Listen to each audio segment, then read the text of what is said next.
Okay. So I had my thing playing here. So thank you all for coming. The movie Inside Out is a very controversial movie to me because it's a very well-made movie, very fun to listen to watch. But damn, it is so subversive. There is so much messaging with respect to female male differences. A lot of messaging that I personally interpret about that is about feminism and that is from a feminist perspective. And I can't wait to hear my guest on this question because we haven't discussed this at all in private. But I can't wait to see what they think of the movie after they watched it this week. Starting with Mr. Jerk. Welcome, Mr. Jerk. Hello, JF. It's good to be on here.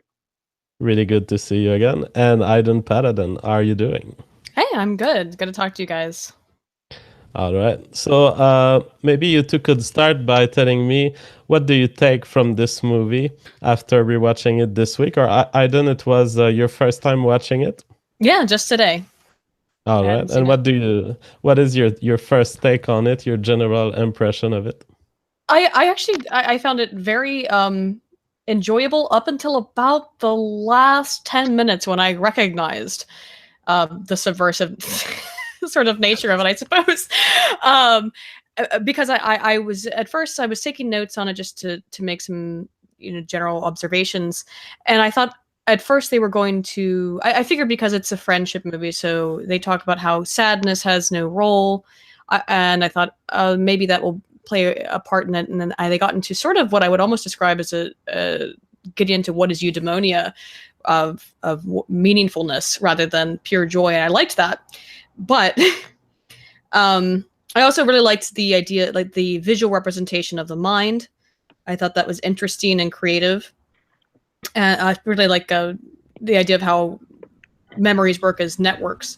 I think that it's actually, like, for children in particular, it's sort of an interesting primer of very, very basic concepts of how the brain works. That's really neat. And then I realized I started to see the feminist aspect in terms of the girls have to be a certain way. Yeah. Which is absolutely absurd and quite the opposite in reality. But I think it's even more subversive than this, so I can't wait to tell you my view of it. To me, this is a movie targeted at boys so that they see women in a certain way.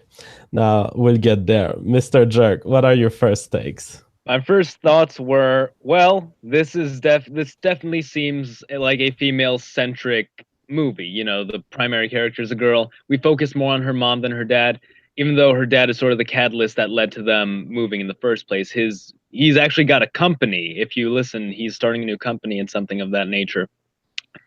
What I drew from it, again, like Aydin said, this is a beautiful representation of how the memory and the mind works. This is just very well done in that, right? And it was in the last few minutes where we sort of get this direction of, well, your emotions are sort of there to guide you down a certain path. And I could understand that up to a certain point. It's like, okay, yeah, we all want to be happy and we all have our moments with this, but then you get into the part of it saying, oh, you know what? Sadness and happiness are dependent on each other.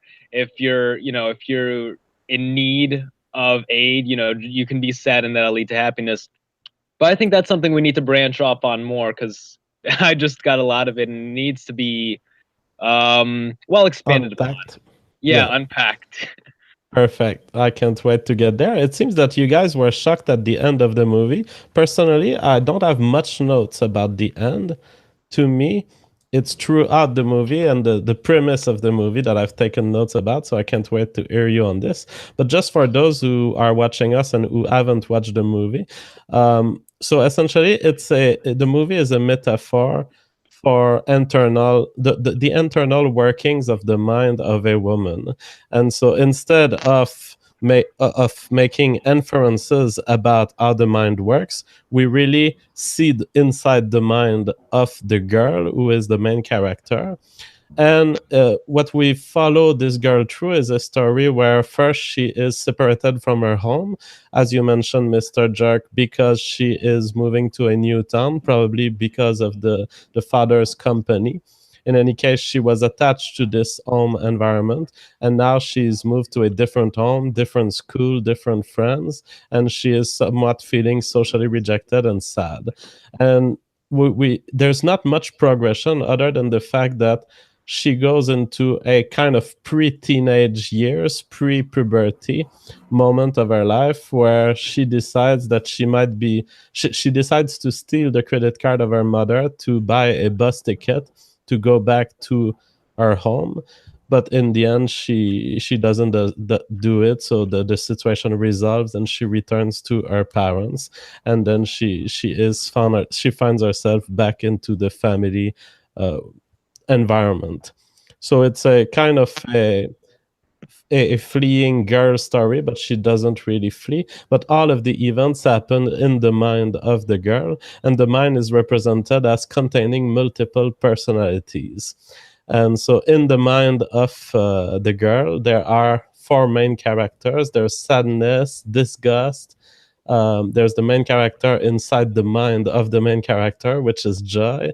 There's anger and anguish, and they kind of control the mind of the woman with levers, and they control what she does, or they at least try to react to the environment in a way that is fit as they see, and as these sub personalities of hers react to the world.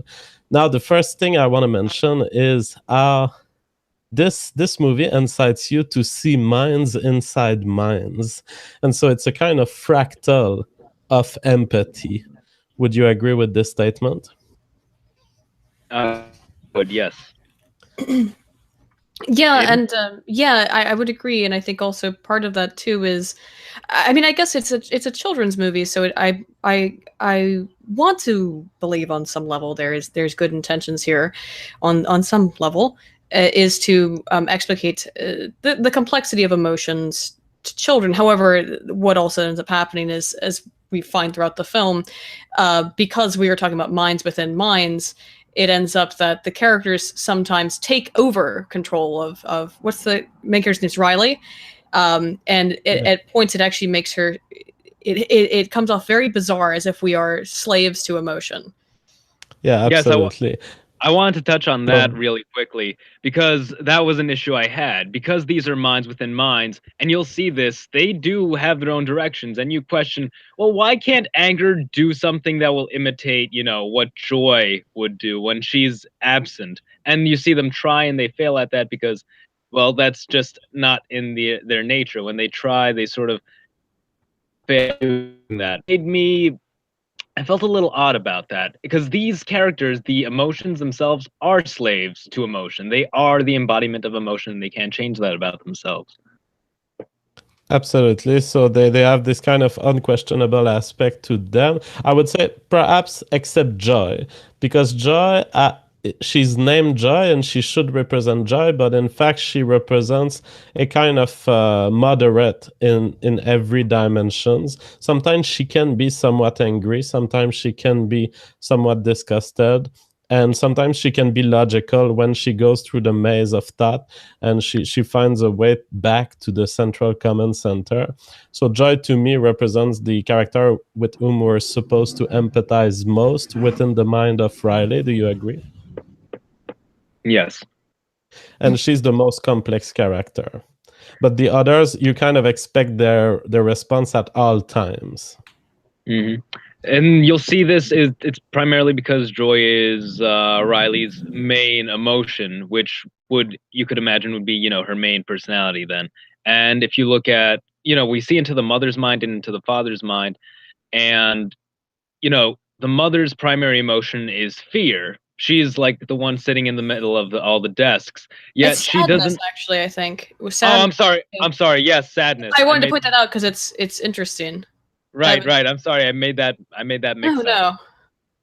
I mean, I just watched it like 4 hours ago, so it's a little bit more salient. So yes, her primary emotion is sadness, and her sadness isn't all mopey and depressed like Riley's sadness is. She's a little more in control. She's a little more logical, and she sort of has a direction of what she's doing. And as JF said, she's almost like a more centered version of the other emotions, but sadness is her primary directive, I guess, her primary attitude, maybe. Yeah, that it's interesting. That was something actually, and something I wanted to point out when I started to think about the gendered sort of issues of it. We noticed that when we look at, we seem to three different people's or four different people's actually, real briefly. The mother, the father, Riley's, and then really briefly, there's a boy at the end of the movie.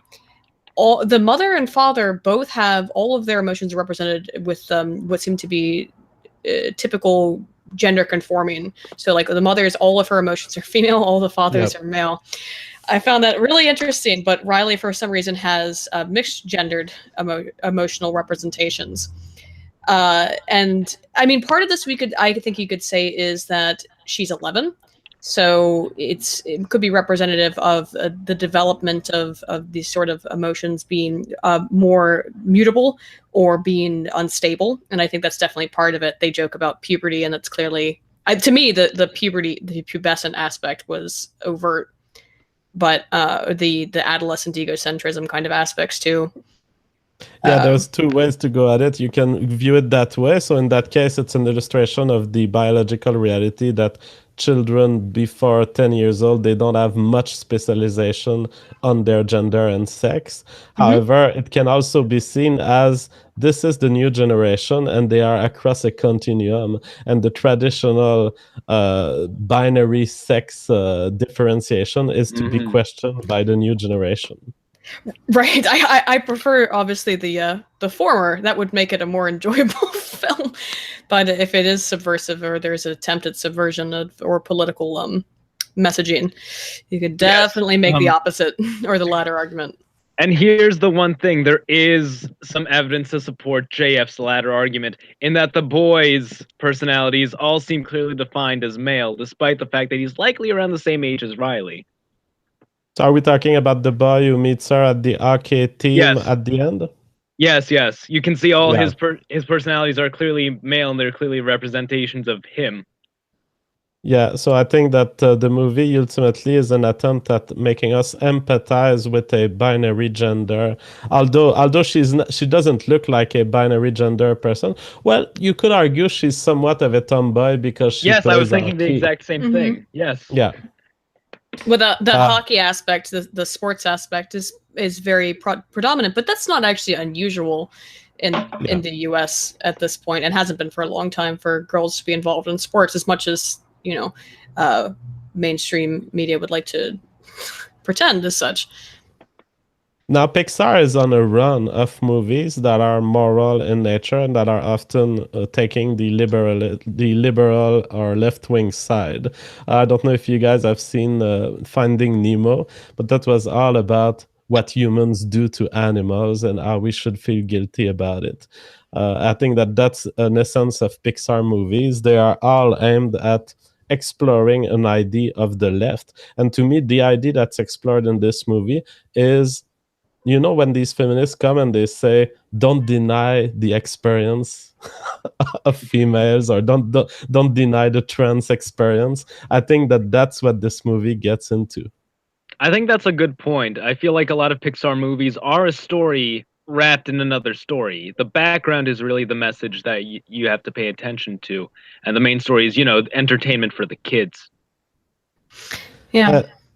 And the classical storytelling was different from this. This is something that was innovated, in my view, by Disney Pixar, because the classical storytelling, the moral is explicit. It's like something's happened, blah, blah, blah, event 1, 2, 3. Oh, the moral is don't do this, or the moral is do that. Whereas the Pixar moral is embedded into the creative a metaphorical allegory that the film represents. That's a new storytelling way, and I think it's born with Pixar personally. I would say when you hide the message, and maybe that's not accurate, but when you put the message into it in that sort of way, it ends up in a more peripheral processing. So there's a potential for that to be processed persuasively on a sort of subconscious level rather than a cognitive level. So you're saying it's a subliminal message? No, not a subliminal message. I'm talking about the elaboration likelihood model of central versus peripheral route processing. A central message is one that's being given by saying, here's a logical message that I'm trying to tell you. Here's my evidence, here are my facts. Peripheral route processing are things like liking, scarcity, group norms, unity. These are all comedy. It can all be methods of peripheral processing. It's essentially so that the more cognitive aspects of your brain don't pick up on the message, but are instead looking at the peripherals, the accoutrement, right? Right. And it can still be persuasive under those formats. And then you might not even understand, particularly for children, I can imagine, the ways in which a message is persuasive when it's non-direct like that. Absolutely. They might even be more persuasive since you're not interpreting it as, well, this is an aggressive opinion and you need to, it's challenging you. It's just very subtle and you're just picking it up very casually. All right. And Ray on the chat says, I feel like you guys are digging way too deep into a movie that wasn't that deep. Welcome to my channel, Ray. All right. So one aspect that I wanted to talk about is the frame of the mind in this movie. And you guys seem to be impressed by how they illustrate the mind. I don't think that's a fair description of how the mind works. I think it is an imagined description of how the mind works. And in this imagined description, life is shown as an accumulation of happy memory. It's essentially like a computer game where the goal is to have as much yellow spheres as you can, and the blue spheres are bad and the red spheres are bad.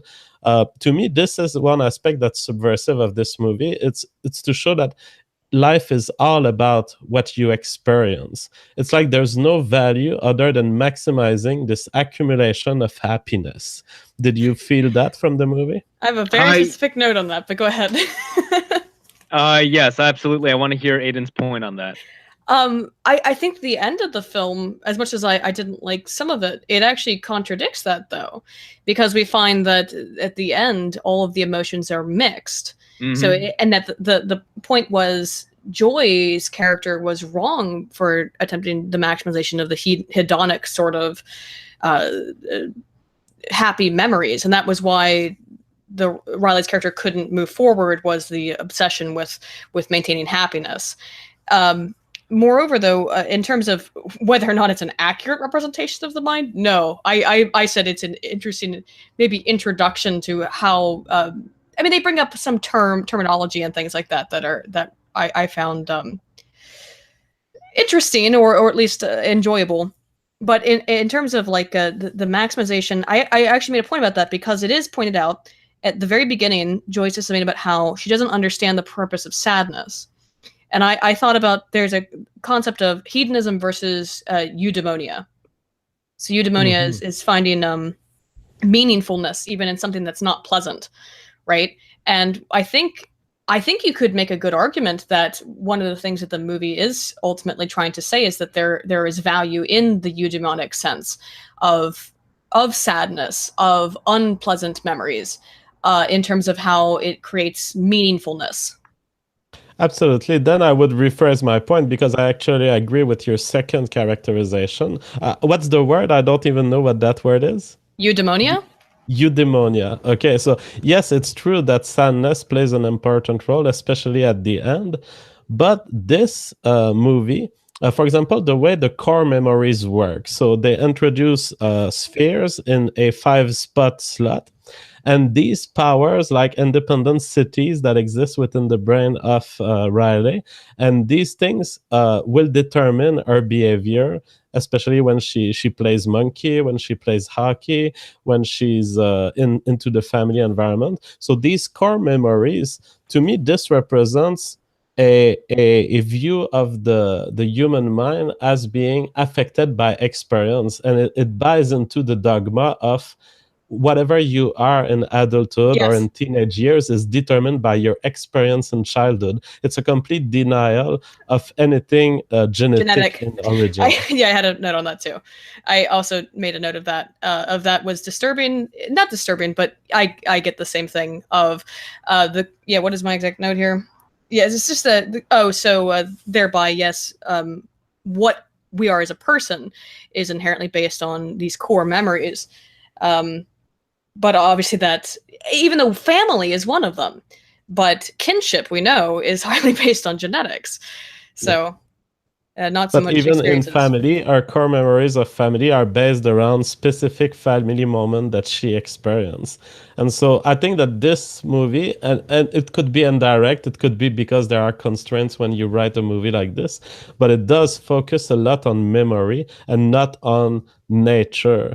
It seems that Riley could have become anything and anyone.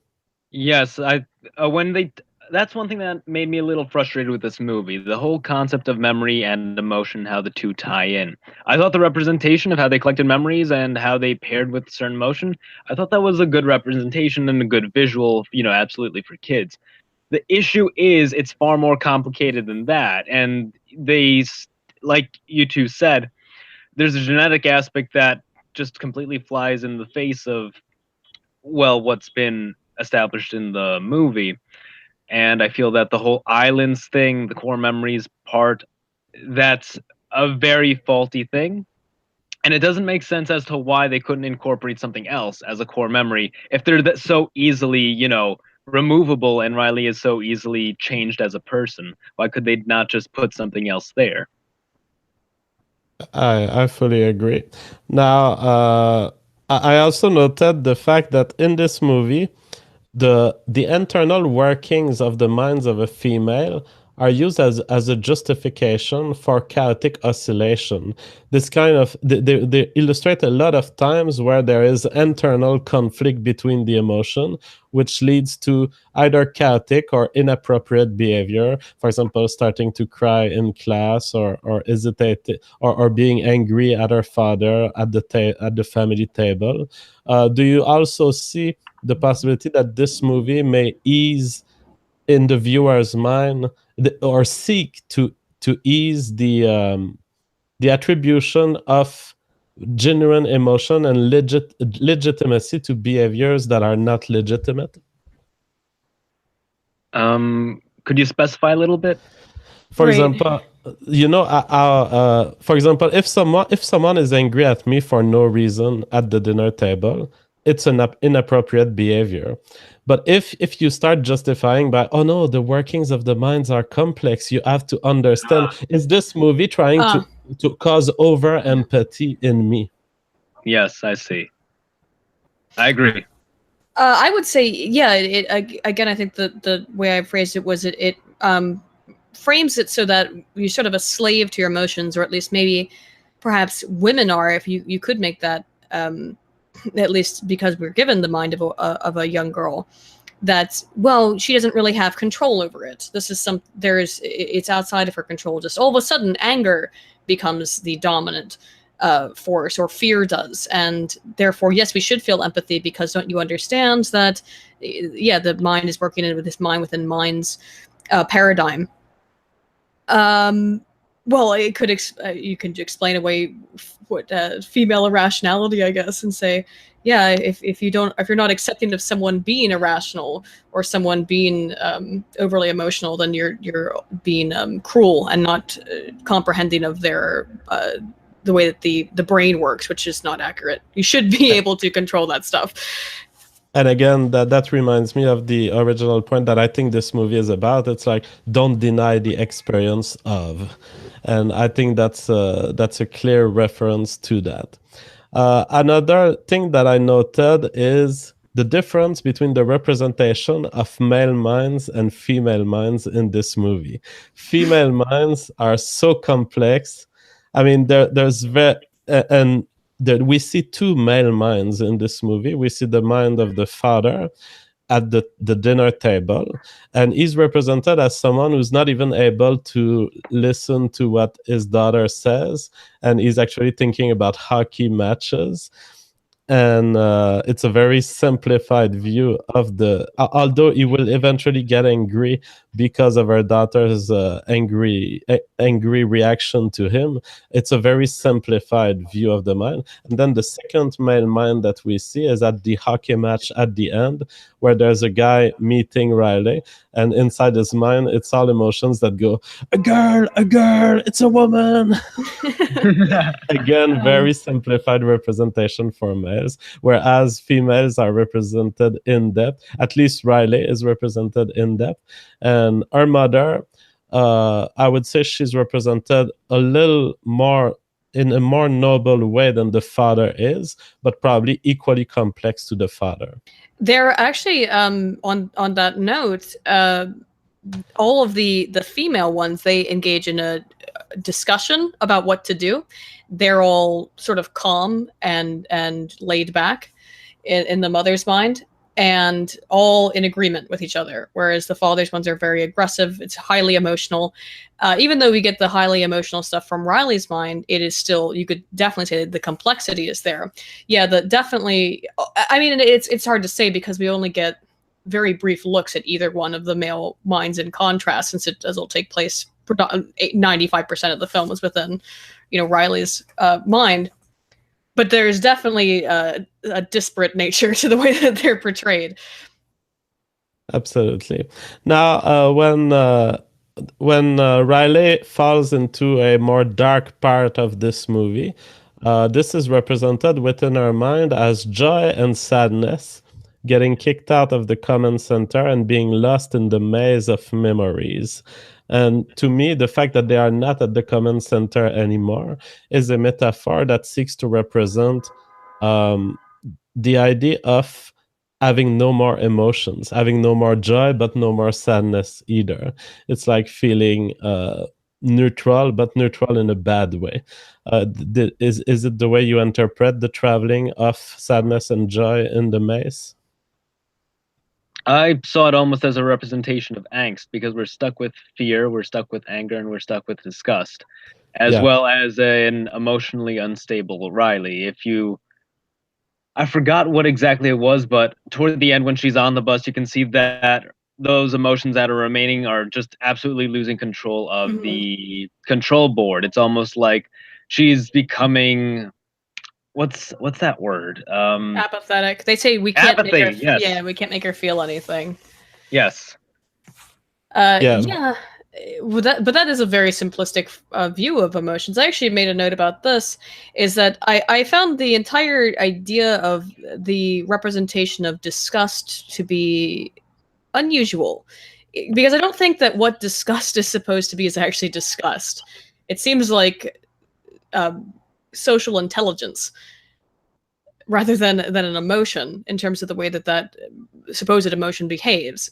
You mean in reality or in the movie? In the movie, the way that it's represented is that the way that the disgust, or what's supposed to be the emotion of disgust, actually behaves or functions is more as social cognition. Well, this is fascinating because I've been researching in this field in neuroscience, and I've been experimenting with human subjects, and one of my colleagues was precisely doing that. She was studying the link between disgust and social disgust that you seem to be referring to. And it's fascinating, especially she was working with anorexic patients, because anorexic patients, they overly express disgust. And not only at food, they also overly express disgust in social relationships. Right. And they have this little twitch of the upper lip here, and we see that twitch. We see it being reproduced in Inside Out, because the character disgust has the upper lip always like this. It's like, that's disgusting. Oh, really? And that recording of the lips, my colleague was doing it at Duke. Her name was Carly. She is a great researcher, and it's actually a direct measure. It's in direct relationship with the activation of the brain centers for disgust, both for disgust for food and things that are dirty, and disgust for social stuff like finding other people too fat or stuff like this. And that's fascinating. I didn't know that. I do all social stuff. That's the interesting thing, because you can see that clearly has there's a physical reaction there. There's likely genetic reasoning for it. There's an evolutionary reasoning for it. And that's something that's absolutely neglected when we get the explanations of the emotions, how they function, etc., etc. All right, on the chat, the news center says, "Your hair is sexy as fuck, JF. I'm sorry for wanting you to come bit." I will give you the response that Disgust will have given to you. "You wish you could, darling." Yeah, so to me, Disgust is a very it really hit me. They probably went deep into peer-reviewed research to find this kind of link, because she is a true narcissistic kind of hyper clean type of personality, which is actually all associated features in people who overexpress disgust and in people with anorexia. That's interesting. I actually will have to look into that. Oh no, you put me in a research hole again, and then I won't be able to escape. All right. Did you guys have any notes that we've not covered yet that you'd like to explore? Let's see. We talked about the. Let me go through mine. Oh, what did you think about the representation of things like we talked a little bit about the long-term memory and then the abstract thought. I thought were both interesting. The abstract thought one, I wasn't sure if they were just aping Flatland, or at some point they were.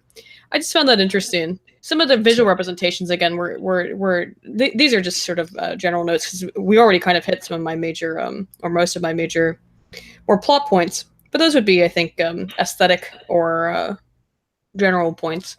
Absolutely. I think that one of the most positive things of this movie is the moment where they are in the, I don't know how they call it, the castle of imagination or something. Imagination land. They fall in well, there are dreamlands which happen at night, and let's talk about this later. But first, Imagination Land.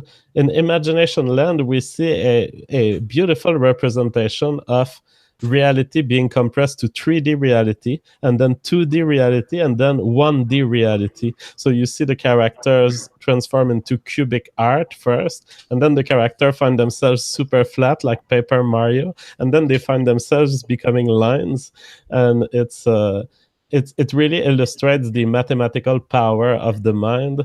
And for a big fan of Euclidean geometry like me, I was totally moved by this part of the movie. That's why I wanted to bring up the Flatland sort of abstract thought thing, just because I thought that was really interesting. The other, I guess we could, the train of thought thing was interesting as well. Not correct, but I did like the idea that memories are sort of connected through like heuristic. This memory is associated with that. I thought they could have maybe done that a little bit better. Another thing I had a little bit of an issue with was the idea of forgetting. Because we can still have deep recall.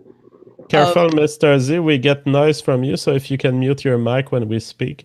All right. Sorry, you're going to get it from me too. I also live near a busy place. The deep or the idea that memories are just forgotten sometimes, but you can still, I believe, and I could be wrong, Jeff, you surely know more about this than I would. A lot of times we don't really forget things in the way that it's sort of represented there, is just disappearing forever. Yeah, forgetting is a complex thing. We don't have much answers for it now. It seems that you can forget stuff that happened today, stuff that happened this week, stuff that you haven't fully learned. However, there are things, it seems that there are no mechanism for unlearning them. For example, learning to drive a bike, unless you have brain damage in the area where these skills are encoded, you will always remember these things. And so it's yes and no question. I think you're right that the factual memory, once it is crystallized, I don't think there is a mechanism known in the brain for forgetfulness of this. However, there is forgetfulness of details that are unimportant during your day, and these are really forgotten. But what really happens is that they're never crystallized. Is that because potentially of the multiple systems involved in something like riding a bike that involves the brain having to use motor function in addition to okay, that's what I was figuring. But I think the idea that it's just memory, like I don't know what was the word we used. It was the memory that's encoded by the hippocampus. Right. It stays short term for a while. It's biographical memory, I think they call it, which really includes more than biography about yourself, but it's a kind of self-actualized version of everything you know in terms of being able to deploy semantically, like your date of birth. These kind of facts, you can forget them if they didn't matter after a day or a week. However, as you say, the motor skills, they are learned not in this way. They are learned by the motor cortex. And so only damage to the motor cortex will make you unlearn these. It still seems to me, though. I mean, again, like they bring up the thing of she constantly remembers the song that gets stuck in the head. This is useless information, right? There's no purpose for this, but we experience this all the time. This is information that serves no relevant purpose to the brain, yet it's being stored in the long-term memory anyway. I thought that was interesting too, but also the idea that some things can just be forgotten and then erased. I don't know. It could go both ways, I guess. Again, I actually really liked the film. The metaphor was very well made, where you see a bunch of workers who are cleaning the memories, and they're like, "Let's get rid of this," and they really speak like low class workers, and they don't seem to be very intelligent and careful about the memories. It's like, "Oh, let's get rid of this," or "Oh, this tune, I love it. Let's not get rid of it. Let's send it up to headquarters." Again, I think there are good things about this movie overall. If it does have a feminist message, which I guess we could talk about more at length, which is potentially more subverted or subversive throughout the film. Overall, I think if I was to show it to a young child to try to get as like a primer, very basic primer of how basic human psychology, I don't think it's awful. I mean, how else would you introduce that to a child who's, say, 6 or 7? I'm not saying you should. I wouldn't hesitate to show it, the movie. I wouldn't hesitate to show it, but clearly there are hidden messages in there. First, the very premise of illustrating emotions as mechanism. To me, emotions and mechanisms, it's true that emotions are mechanisms. They must be encoded by atoms in our brain. But to do it in that way, to me, it recruits something that young boys are good at, which is understanding mechanism. Young boys love to play with trucks. They love to play with any machine that you can give them. I just reread the research on that today, actually, on the infancy research of how fast that. Well, I was citing it, so I had to reread it. But and so all those fears, all those aspirators that aspirate the emotions, to me, this is a movie that primes young boy to use that kind of attentional bias that they have for mechanistic stuff and say, you should use that to care about the female mind. And what emotions are to me, they are tools of manipulation, and giving them too much credit can lead to a very bad life. Having too much empathy in this world will get you fucked in many ways. And I think that's what the movie fails at doing. To the contrary, it tells you should empathize fully. And if you don't, you're some kind of failure, just like the father to the daughter at the middle of the movie. And that's something I wanted to touch on, because to me, I saw this movie as subversive, more in the sense against self-determinism and freedom from your emotions, because we're given really two extremes. One extreme is genuinely being a slave to your emotions. Quite literally, her emotions are her personality. The other extreme is absolute apathy. We're not really shown a state of, well, I have control over my emotions. It's when we see the mother's mind and the father's mind, it's one emotion has taken charge and has a general control of things. But here's the thing.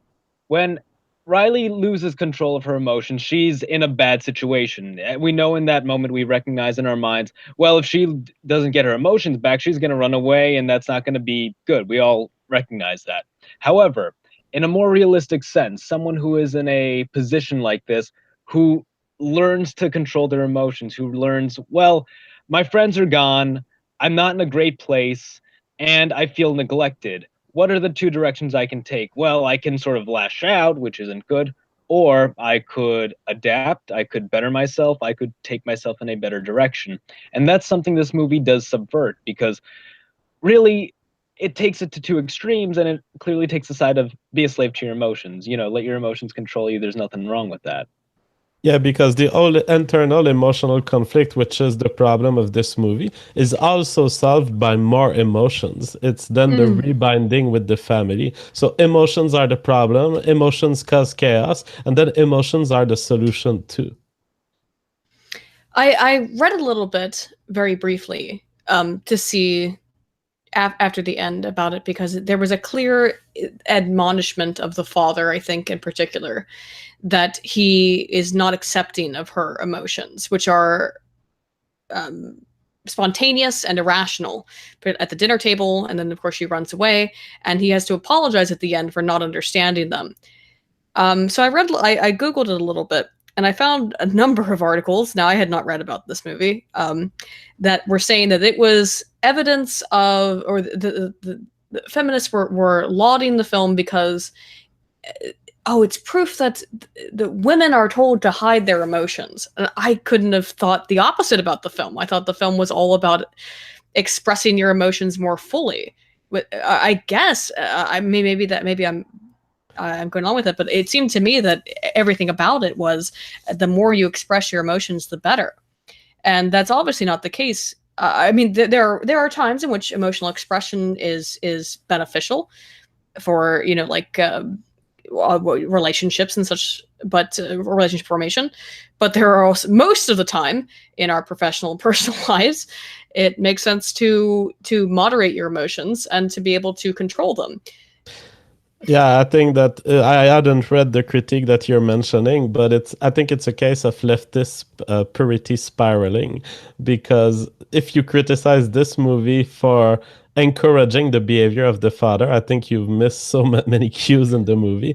The behavior of the father is criticized in that movie. In that movie, the resolution is, he learns to care about our emotions. So the good guy is the guy who learns to care.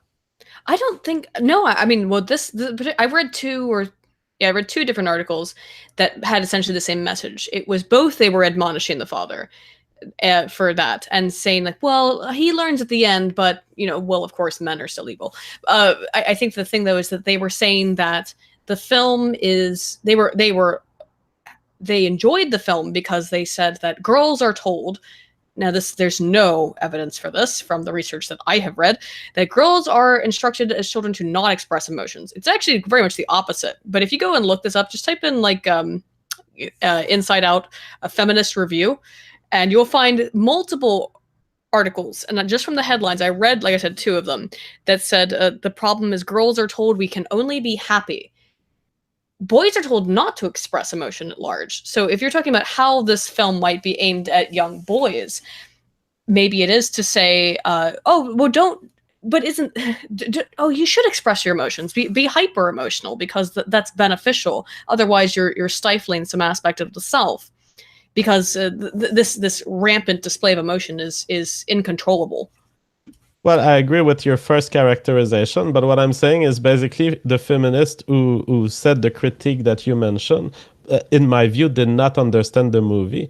The movie is telling to boys to care about these expressions of emotions, to believe that there is some rational mechanism behind them, and that each of these emotions have value. So I don't think it tells the boy act like this. It tells the boys tolerate that the girls act like this and understand that there is a deep reason why. However, JF, there is some justification for that, as it sort of normalizes the idea that we all have these emotions, and thus it is we're still talking about how it is targeted toward boys, and while it encourages boys to see women in this behavior and to normalize this idea, you also get the idea of, well, boys have these emotions too, and it generalizes it. Yeah. Do they, though? Actually, that's a good question. Given the representation, are we given any reason to believe that this is present in boys as well? In the logic of the movie, they don't. I would say just through the visualization, because we see that the emotions look exactly the same in the two males we do encounter. The issue is we just don't have enough time with the father character to really get an idea. He's sort of overlooked, and we don't really know too much about his personality, other than he seems to have the same emotions in his head that Riley does, and that everyone else does, for that matter.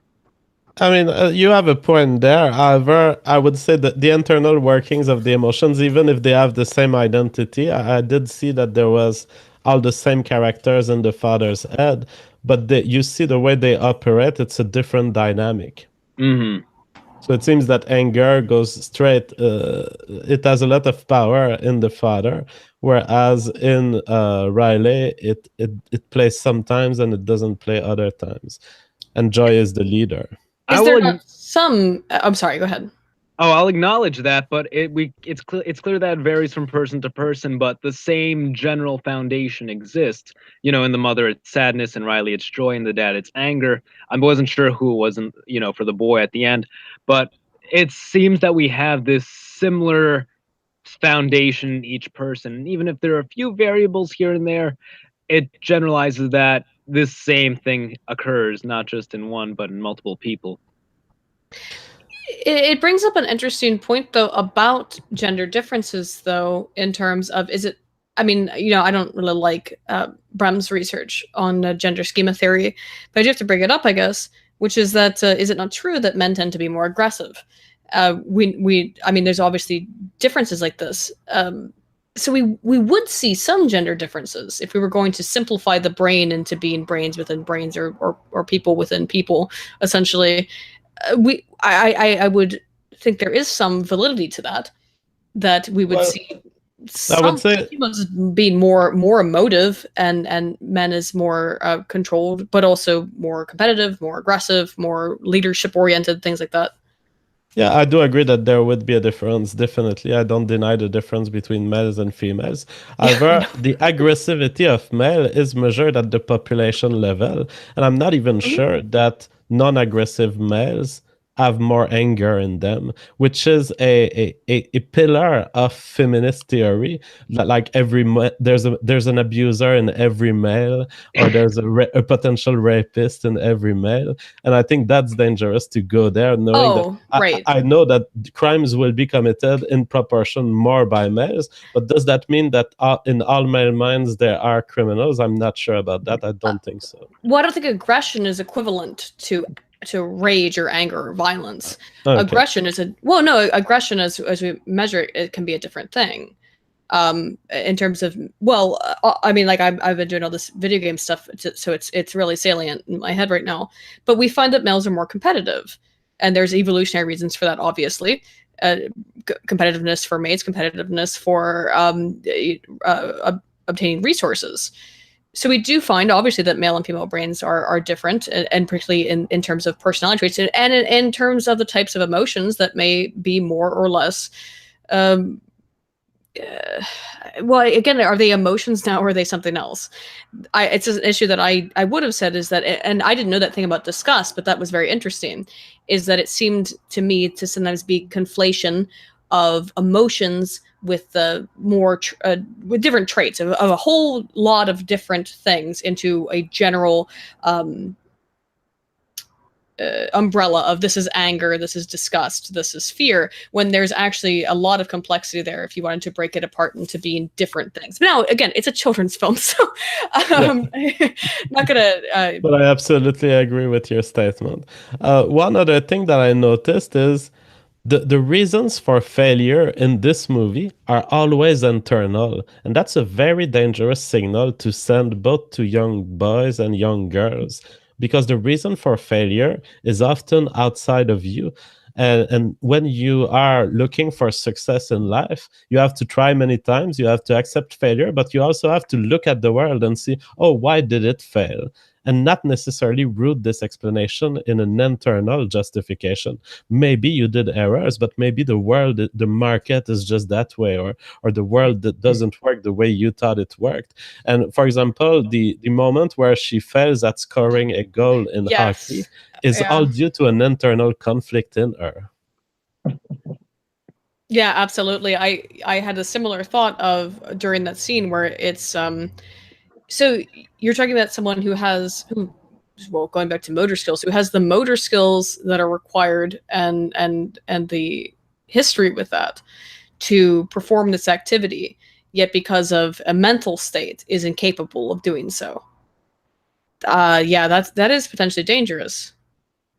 It's saying that if you're just feeling a certain way, then that is the most important factor. Yeah. We also find this reinforced when Joy is scrolling back through that memory that she found. Also had a sad origin to it. I believe she said something along those lines of they came to make her happy because of sadness. What that tells to me is it takes what you guys said. It takes the whole, if you have a problem, it's internal, and compounds it with you can solve this problem with more emotion. Such as if something doesn't go the way you like, cry about it, complain about it, and eventually someone will do something for you, which I think is, again, a bad message for someone to add to what is already a bad message to begin with. Oh, that's yeah, I didn't even think about it that way. That's insightful. Shit. Is it worse than you expected, Aydin? It's worse than Are we ruining the movie? Well, it takes I gotta take a couple hours to process it. So that's true. Now, one scene that was fascinating and that could have been woke as fuck is the Dreams production land, which is a metaphor for Hollywood. And it's essentially a Hollywood-like town into the head of Riley that produces the dreams. That was funny. Yeah, I didn't think about that. Oh, sorry, I'm processing. I'm actually processing what you said, MonsieurJerk, which is that yeah. So essentially, what that scene with the hockey scene is saying, or is implying, is that if you're not maximally emotive, it will negatively affect your life, right? I guess. Mm-hmm. And here's the thing: this emotions cause the problem and are the solution. So, put a little more sadness and a little more happiness, and happiness will come after. It's like it's the fractal of emotions. And it's all internal. Like I said, this movie to me is subversive more against, say, self-determinism. Somebody being able to really control their emotions, really able to go out there and be their own person. It's, use emotions to get help from other people, use emotions to be dependent on those emotions themselves. Overall, I think that promotes this idea of just of softness, I guess. All right, on the chat, the Glowcoon Khan says, JF, what? That's a completely separate question, but I guess he came to this question based on our conversation, and maybe Aydin has a view on that. What is the evolutionary benefit to women of having BPD? I saw that one. I read that one. I guess it means borderline personality disorder. Yeah. He probably means bipolar, because I have bipolar. Oh, yeah? Yeah. There's no evolutionary reason for any psychological disorder. That's why it's a disorder. Oh, well, I have a different view as a biologist. Oh, okay. I as well, but society calls these disorders, but there's nothing that makes them disorder in nature as long as they're associated with more reproduction. So, you meant borderline personality disorder because it's something I've been talking about a lot on this channel. Oh, my bad then. Sorry. I just assumed if it was aimed at... You said it was aimed at me, I was like, oh. So borderline personality disorder, I mean, you have to see these girls in action. It's fucking insane. They will destroy your life forever. I've had a borderline personality disorder girlfriend. Same. I'll never be the same. But I have no doubt that there's an evolutionary benefit to it. They are totally insane. They gain control of males. They can switch males within a month notice. From an evolutionary perspective, they can then grab the best male by just oscillating between males like this, getting them to give them maximal benefits as they live with him, and then move on to the next. It's basically the concept of hypergamy on steroids. Right, but what is the evolutionary basis for that then? If given that okay, I know everyone gets angry about these terminology, but given that we're a more case-selected species, why then would females have any rationale for this kind of selection? Because you'd be able to get a mate who can give you better resources, better genes, etc. Well, is better resources and better genes always identical though? Oftentimes these are I don't know. I'm asking the question. It would seem that you wouldn't want to, as a species that has a long gestation time and generally being not only low in sexual dimorphism, but is one of the very few species that raises children collaboratively.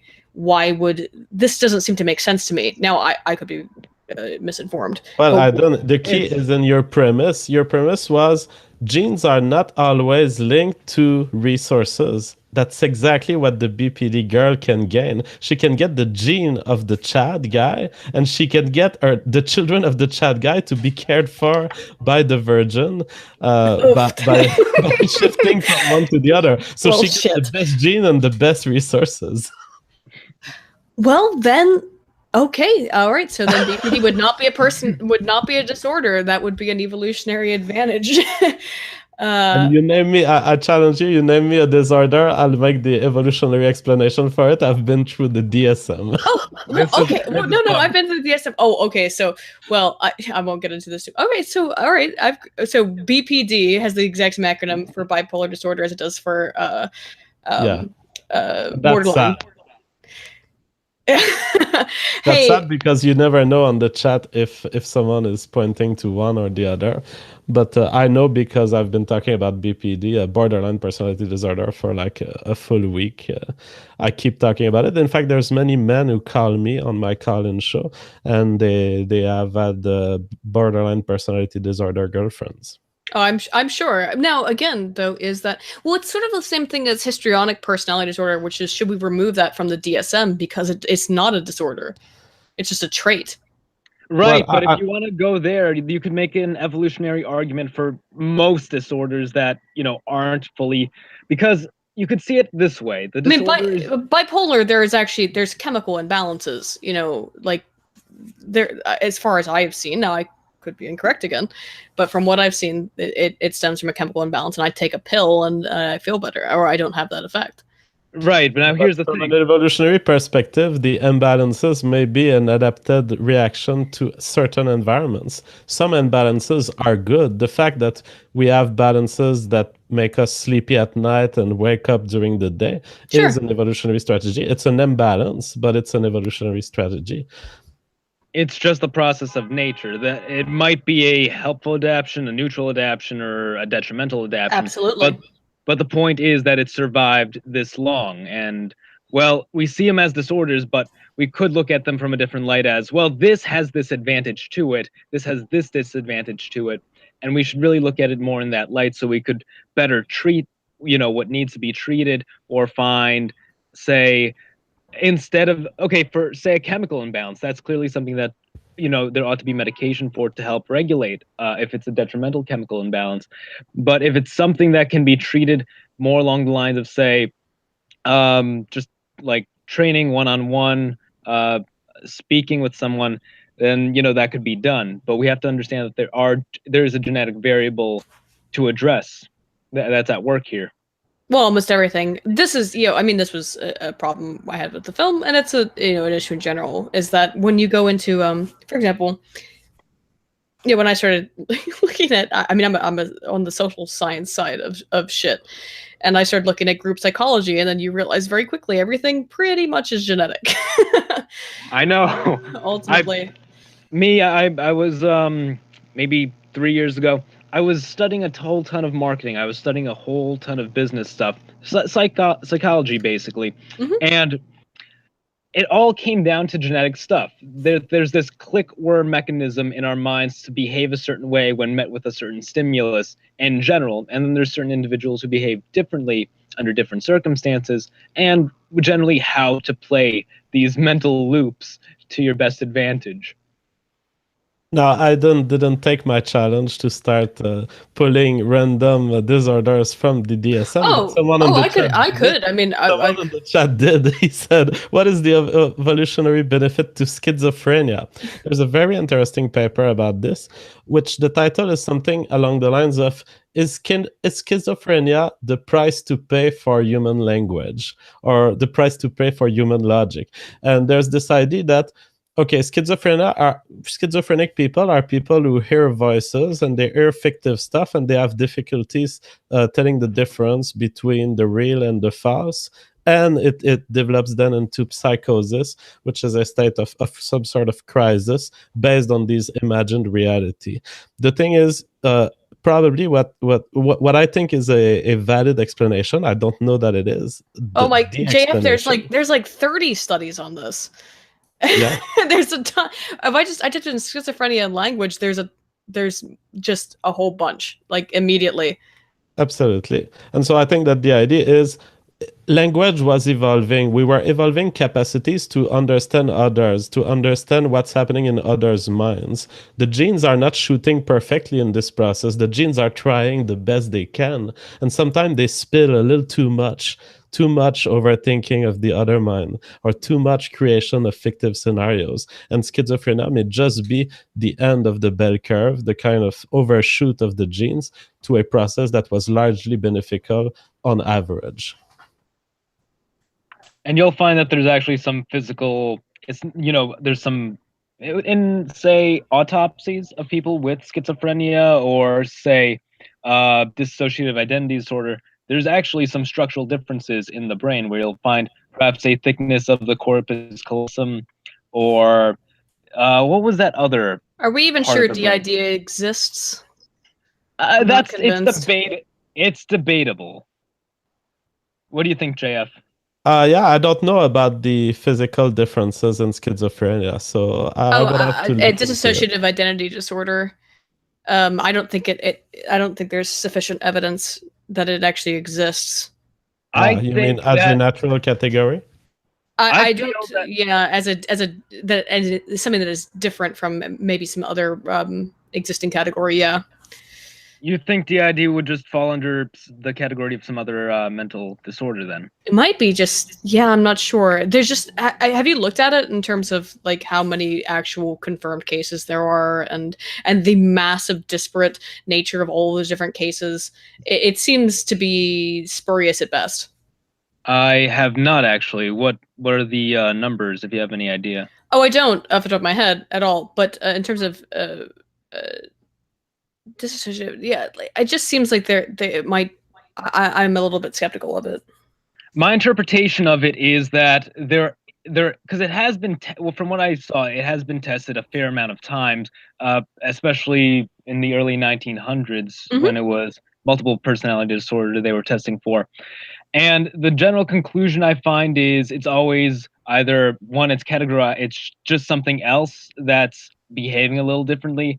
Another one is that people don't want to accept it because of the legal implications of it. Say somebody being able to say, I wasn't in control of my behaviors, a different part of my mind was, then, people don't want to open that box of that can of worms there. Another thing I've found is that it's also just seen as disassociation is seen as a just natural thing humans do when confronted with a certain environmental stimulus or an environmental stressor. We disassociate a lot in general, whether we're daydreaming or whether we're are you familiar with rationalization as a coping mechanism? Absolutely.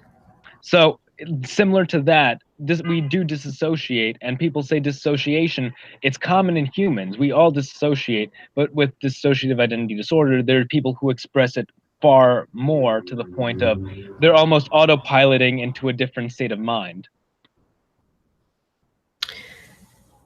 Sure. I'm just not convinced. See, I'm not a clinical psychologist, so I'd have to, I'm literally like the most retarded form of psychologist or whatever. That's interesting though about the schizophrenia and language connection. Me just doing a very basic search on that, there's a significant amount of research, not even the one you mentioned, JF, of bihemispheric neural basis of language emphasizes the role of sapient-specific cerebral torque in determining the four-chambered nature of human brain in relation to the origins of language and symptoms of schizophrenia. Huh. That's really Absolutely. interesting. Sorry. Another biological theory of schizophrenia is the leader of the tribes. They were crazy people who were just making political theories to understand, oh, the other tribes are coming to attack us, or I've had a vision from God that says that there's going to be rain tomorrow. And maybe you can survive as part of a complex system of human beings, most of them not being schizophrenic. Maybe it's advantageous, at least to the schizophrenic, if not to the entire group, to have someone like this. So you're suggesting that our ancient tribe leaders were basically Jim Jones? I don't know who Jim Jones is, but I guess that it He is was correct. He was a cult leader.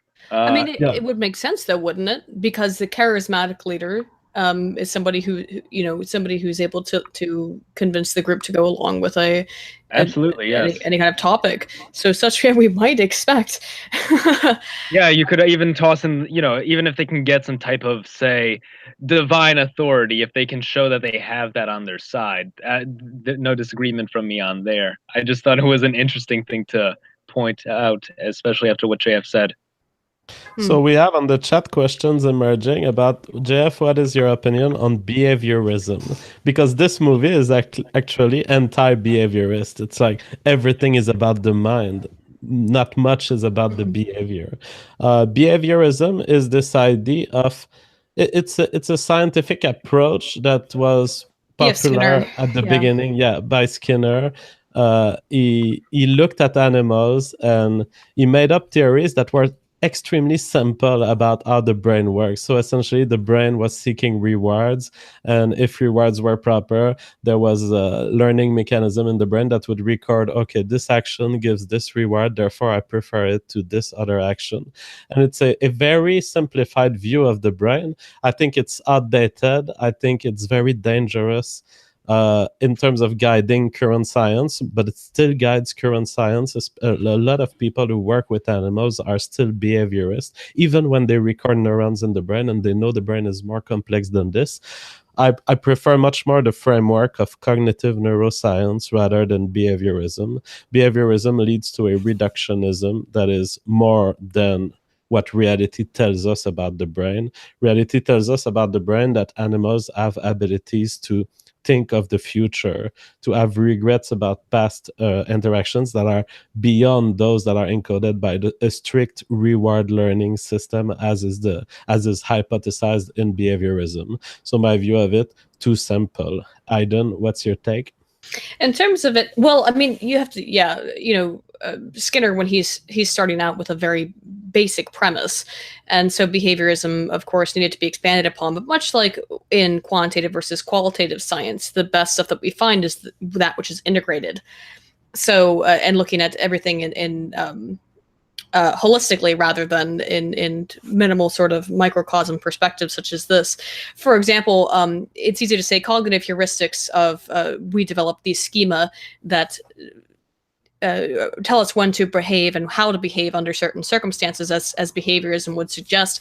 But in contrast, what we find is that actually violations of our expectations, things that violate our cognitive schema, can be positive and it can be reacted to in many complex ways. So yeah, pure behavioralism is limited in its scope. That's all I would say.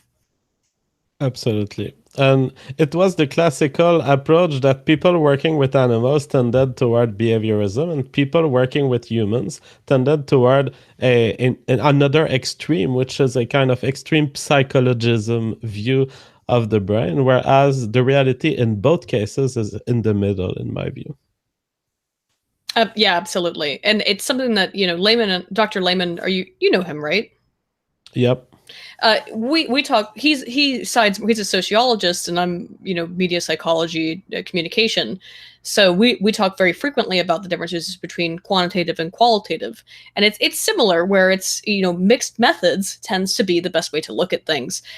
When you isolate yourself to a single method, particularly when there are data outside of it, it's limited. All right. Now, two more things that we haven't covered in the movie, and if you guys have other branches, we can explore them.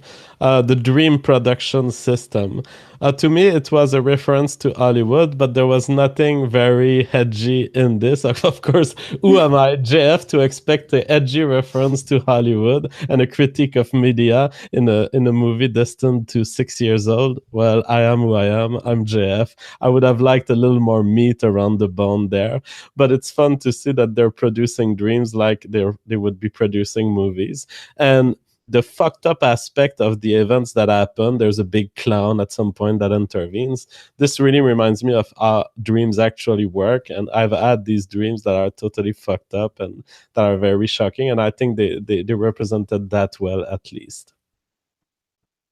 So I understand very little to nothing, I would say, about how dreams work. From the way that our minds produce them. I would guess, well, I mean, essentially because the brain is resting, is my understanding, for the most part, but it has to be working on some level. So what is, I'm sure you could elucidate upon this, what then, essentially, are we pulling up do you know the answer of when we dream? Yeah, dreams are probably the most complex and the most unanswered question in cognitive neuropsychology. We have no idea how dreams work, why they are there. So here's a few things we know physiologically. So dreams, they happen in REM sleep. They happen in that period of sleep that lasts about 5 minutes. And you go through these periods of 5 minutes many times during the night. I think 5 or 6 times during a normal night. And so you build up to a slow sleep, and then you have REM sleep. What are the characteristics of REM sleep? It is that your brain, instead of going in waves, because during slow sleep, your brain, the neurons go up and down. They go up and down. It takes seconds for going up and seconds for going down. In REM sleep, the brain is exactly as it is when you are woken up. So the neurons are not coordinated anymore. What we see is neuron spiking in the same way they would spike if you were awake. So the brain in a state of dream is pretty much working like the brain in a state of awakeness. However, it is cut from sensory inputs, because everything that comes into the brain and comes out of the brain, almost everything, passes through the thalamus. And the thalamus is kind of this input and output cable plugging into the brain, and this is totally inhibited during REM sleep. So it's like the brain stuck in with itself but awake. Is this the explanation for then what are they called, night terrors? The sensory perception is cut off, so people often feel as if they're it's called like entrapment, or yeah. That's definitely the reason why the thalamus mechanism there that I described explain a lot of sleep pathologies, including somnambulism. For example, somnambulism is a failure of this inhibition. So you still have outputs coming out of the brain in somnambulism. I don't know about night terrors, but this feeling that you are disconnected and that even if someone shakes you, you're not you're taking some time at waking up. That's because the thalamus takes some time at disinhibiting itself. That's interesting then. So I've done a lot of research on PTSD, and I wonder then if the overstimulated thalamus could be responsible for greater, sort of proclivity towards either dreams or that disconnection. It's possible. The thalamus is such a complex organ. Right. It's a whole brain in and of itself. So it processes output and inputs for many senses and motor actions. It also sends signals like GABAergic signals that will eventually put the brain in a sleep mode. So I mean, there's literally not a behavior that will not be associated with the thalamus in some way, and also attention. So since it's an input and output structure, it's a good place for modulation related to attention. So if you're interested in PTSD, I'm sure there are thousands of articles about how it relates to improved attention. Yeah, I mean, I've been reading about that for a while. So in terms of the film, though, speaking of that, it seems that if you just the way that it's depicted is that if the dream is scary enough in some way, then it will wake the person up. But Yeah. And scientifically, I don't know if that was shown, but personally, it's something that is credible to me. It seems to me that there are dreams that are so traumatizing that you wake up. I think I did experience this, but I wouldn't know if it's demonstrated scientifically. would there be then an evolutionary purpose for having terrifying dreams that would wake us up for seemingly no reason? So I suppose if I suppose if you say that previous day before you went to sleep, you're concerned with you have some serious and other tribe is you heard that another tribe is preparing to attack, or you know that there's a dangerous animal in the area. One thing would be you wouldn't be able to sleep, but if you did fall asleep, you had this terrible nightmare, and you'd wake up to keep you from sleeping.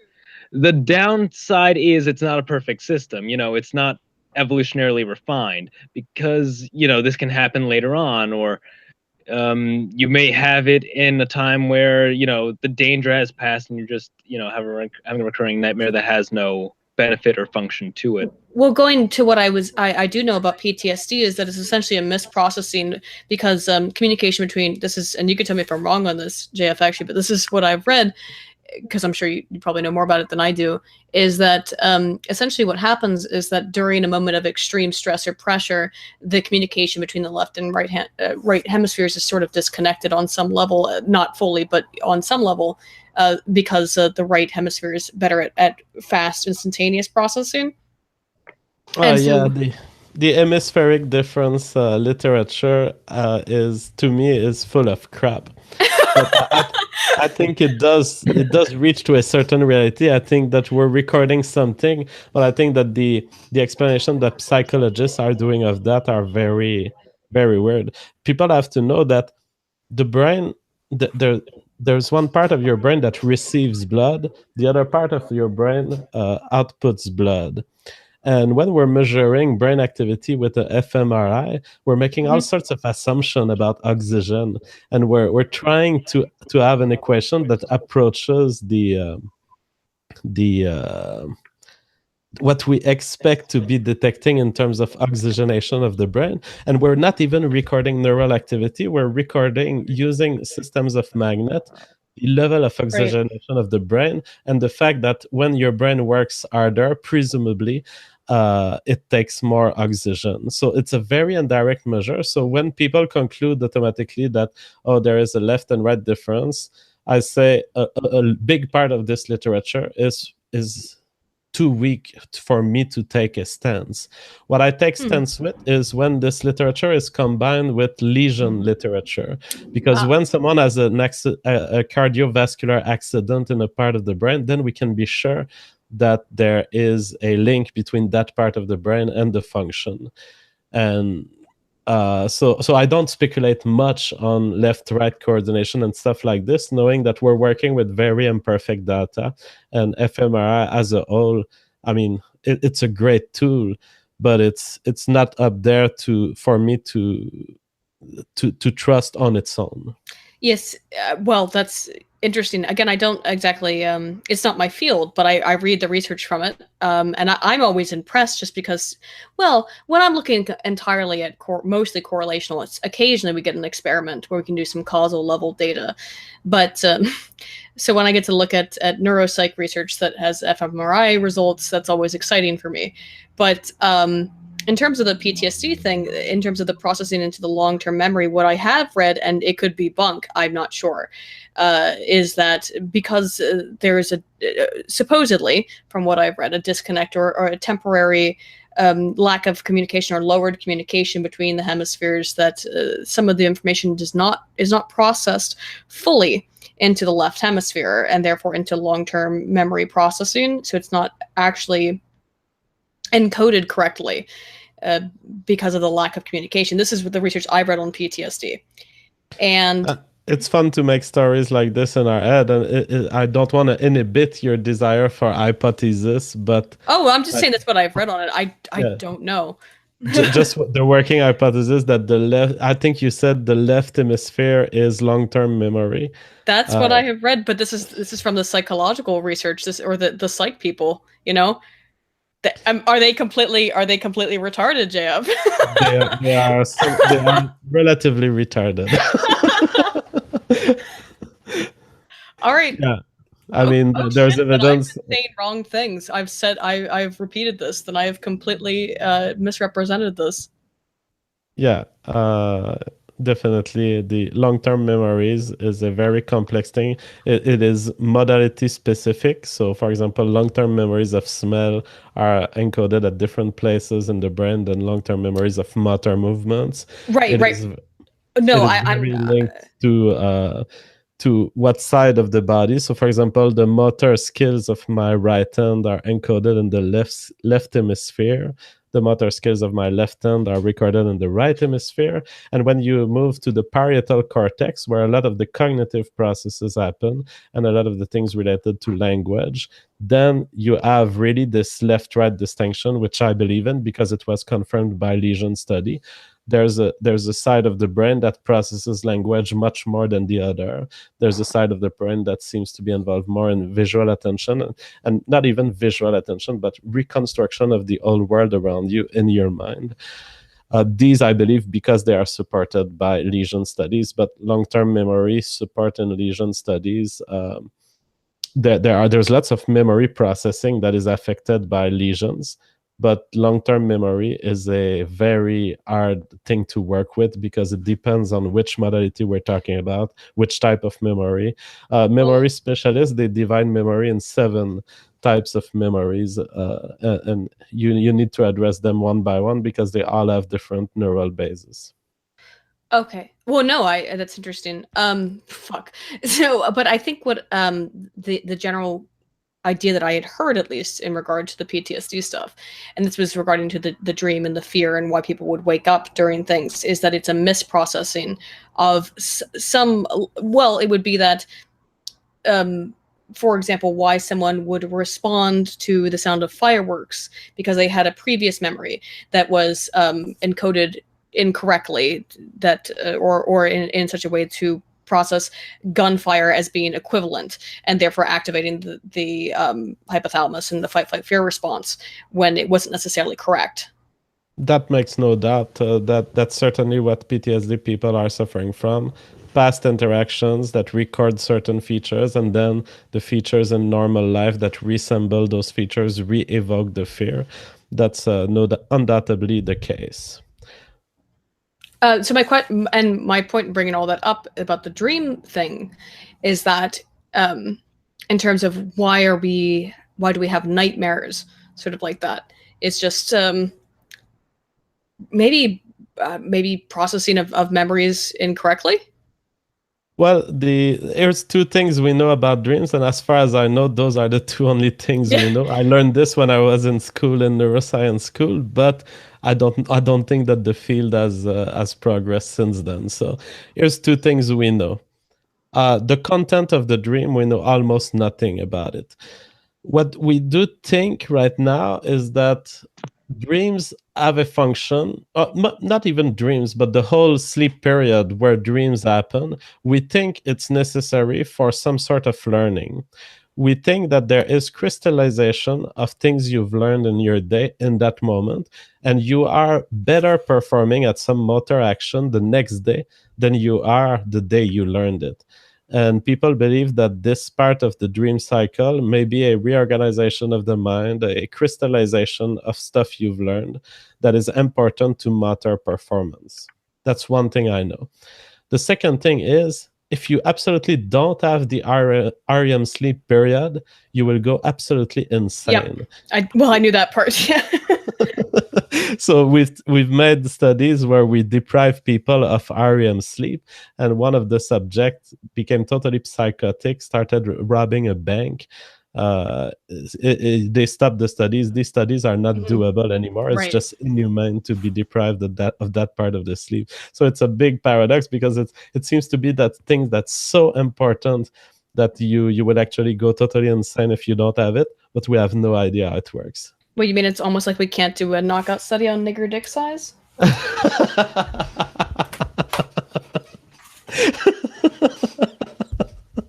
That is a fun reference. Would just be unethical. In terms of the dream stuff, though, yeah, I liked the Hollywood sort of references. I don't know if they were intentional, but yeah, I have almost no knowledge of any research on dreams. It's something that is just not within my scope. Yep. And clearly, even the research that I thought that, you know, I have been, so we got an MRI recently machine to be able to do the fMRI stuff, and we were so excited about it. So, you know, oofed. And what was it? Is it a disappointment? Oh no, we just haven't done any. Well, because we have to, you know, file through the IRB and everything. I haven't done any studies regarding it. It's not in my, nothing I'm doing would require any MRI usage. MRI work is a big elephant. It's hard to carry and it's slow to walk. I've had an MRI. I've had access to an MRI. I've been running experiments in it. But I don't think we've ever published papers about this. Not me, my colleagues did. So one last point in that movie, which is totally in relation to the gender representations in this movie. There's the imagined perfect boyfriend who's like, I would die for you, Riley. And he exists in the mind of Riley. He's producible in chain. So at some point, Joy will produce like 50 copies of it. She will put them in a bag, and he's also Canadian. I didn't know that the perfect boyfriend was Canadian. That's something I learned from this movie. That maybe that's why I fuck so many women. They just like Canadians. And the way he's used is like an object. They use the 50 copies of this guy as to form a ladder, to project themselves back to the command center, and the 50 guys just fall in the void. This is the stereotype of the disposable male. It's an incarnation of the disposable male in that movie that is, to me, totally shocking. The equivalent to females would have been considered misogynist. Mm-hmm. Oh, absolutely. I mean, yeah, could you imagine if it was the genders were reversed? And it was, I will make 100 women who say I would die for, you know, whoever, and no, they wouldn't say I would die. They would say I will suck your dick or something like this. Oh shit. No, but essentially, yeah, that is. She even asks him. I think Joy asks, "You sure you're willing to die?" Because that is the crux of whatever. This character doesn't really exist. It's not a real character. But such as it does exist, his only trait is I will die for the woman, which, you know, again, I guess from an evolutionary stance has a basis. But yeah, absolutely. Yeah. So I think that the movie uses the excuse that, oh, it's just a guy in our mind, so they can die, it doesn't matter. And that's true. But the way they dispose of him, and I think it's kind of an excuse. In the end, they illustrated the disposable male into our mind. Well, right. But and it's not only that it's the disposable male exists, but it's supported as being useful, that this idea of males as being essentially subhuman, as being not worth, yeah, they're not even worth life. Yeah, that's fairly disconcerting. And 50 of them can die to fix an emotional problem in this girl. That is fucked up. All right. So did any of you guys had anything to add and any other branch to explore before we conclude? Well, there's the matter that the movie ends similarly to how it started. With all the introduction to the new islands of Riley's personality. And I believe there's even the same line, which is, Riley's only 11, you know, what could go wrong? And then at the end, it's Riley's only 12, what could go wrong? Yeah, well, and they obtain a replacement of the command board with more buttons. So they want to illustrate the increased complexity of the mind of Riley in teenage years. Mm. I mean, I thought you could explain some of the emotional ridiculousness away with the induction of puberty, but we learn at the end that she is not going through puberty. So Mhm. Yeah, It's a me too. big I focus. thought it was a movie about puberty, but it was really pre-puberty because they haven't pushed the red button of puberty where they ask, what is puberty? What's this red button? I mean, because when you talk about puberty in terms of the developmental data on that I've at least read, yeah, you could say maybe that would be why her emotions are so erratic or nonsensical, and why, because there were scenes where it really doesn't make any sense.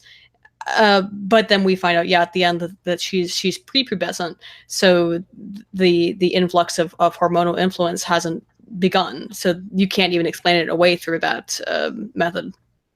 Yeah, I think that what they were referring to is what we've seen is a kind of wink into puberty. She's probably getting there, but inside her mind, it was like a moment of her life where she's experienced a little bit of puberty, and the true puberty will come in a few years. My interpretation of the ending, like I said, that whole cycle is basically she's gonna go through this again and again every year, basically, just with more buttons. Yeah. That is true. All right. So, do you guys have any concluding statement? What you take from this movie after the conversation? Aydin, did you change your mind about this movie? What did you learn today, or what do you retain? It's interesting. We actually covered almost every single note that I made about it, so that was good. Anything left? In terms of my appreciation of the film, I still think overall it's a good movie, but I wouldn't provide it to a child without context. As what I probably wouldn't with any film. And I don't think if you have young children, you should, and you're going to show them a movie, particularly any mainstream Hollywood movie at this point, you should probably have a little discussion maybe about it afterwards, which I know is an annoyance, I guess, to have to do that. But if you're going to introduce your children to media, it probably should be provided with context. Outside of that, no, I still think it's actually a very charming film, even with the feminist narrative and rhetoric. I thought it was cute, and I didn't hate it. I still don't hate it. Mr. Z. What I take away from it is I still stand by my idea that it's subversive to the idea of self-determinism.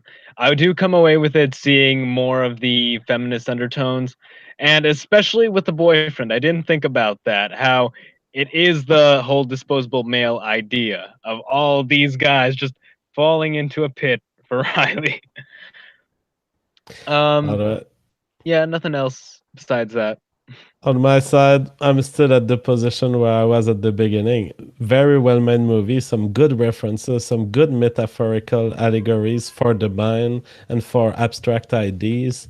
But damn, what a subversive movie. They put some stuff in there that is very dangerous, and you have to be aware of it.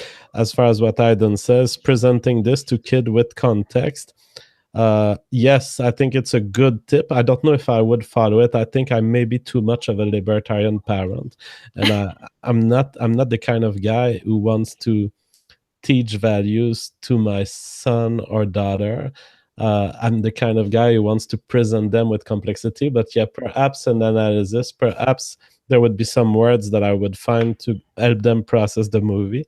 But at the end, I think I'm too much of a libertarian parent to say, careful with this movie. Oh, I'm not saying careful. I'm saying let's have a talk. Let's talk. Let's do this afterwards, right? And what did you think? D Warbucks sends us a super chat, $30. He says, this conversation makes up for the last Warski Live. Well, thank you, D Warbucks. Sorry about the last Warski Live. Sometimes the guests are boring. I tried to do everything I could to make it entertaining. So thanks to you too. It was really awesome talking to you. It was an in-depth review again of a movie. I was about to say good movie. So thank you so much for coming, and let's do this anytime when you want to view another movie or talk about another subject. Rock